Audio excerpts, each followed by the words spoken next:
Andy Katz here with our latest March Madness NCAA.com bracket here on Tuesday, March 5th. Quick look at some key items in my bracket. All right, let's start off first with our number one seeds. We've got Gonzaga, Virginia, Duke, and for right now, Tennessee. The other two candidates for number one seed, Kentucky and North Carolina, those are on the seed lines 5 and 6. Those are two seeds.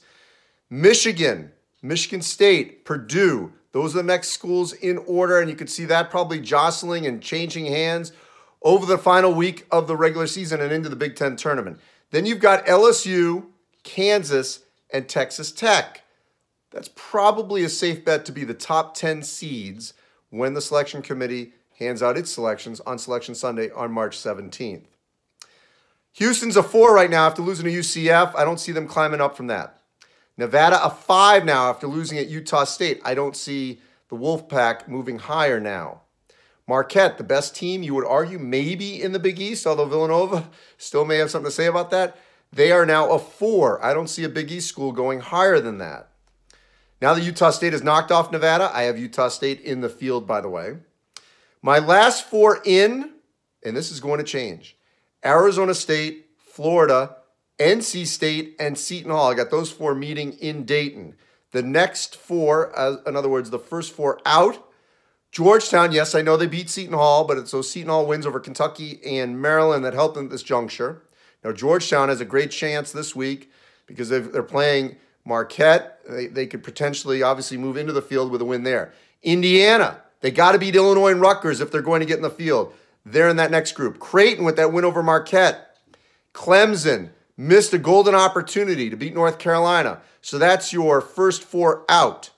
And remember this, there are 4 conferences, 4 schools that certainly could change the bubble big time over the next week.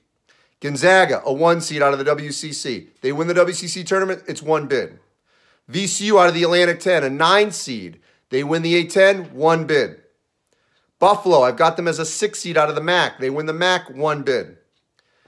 Wofford, I've got them now as an 8 seed out of the Southern Conference. They win the SoCon. That is only 1 bid. They don't. That's 2. Possibly 2 out of the MAC if Buffalo doesn't win. Possibly 2 out of the A10 if VCU doesn't win. And 2 out of the WCC if Gonzaga doesn't win. The one other one just to think about, in the Ohio Valley Conference, Belmont. Could they get in without winning it, maybe losing to Murray in the final? Possibly. I've got them right now as the AQ as a 12. So as you see there, you've got 4 bids, possibly 5, that could become 8, or it could become basically 10, because you could get 10 bids out of those 5 leagues. That would really shrink the bubble if that were to occur. A lot to think about here. Digest it all. Our latest bracket on NCAA.com and March Madness. We are in the final week of the regular season. Conference tournaments have begun. Most of them will conclude next weekend, right leading up to Selection Sunday.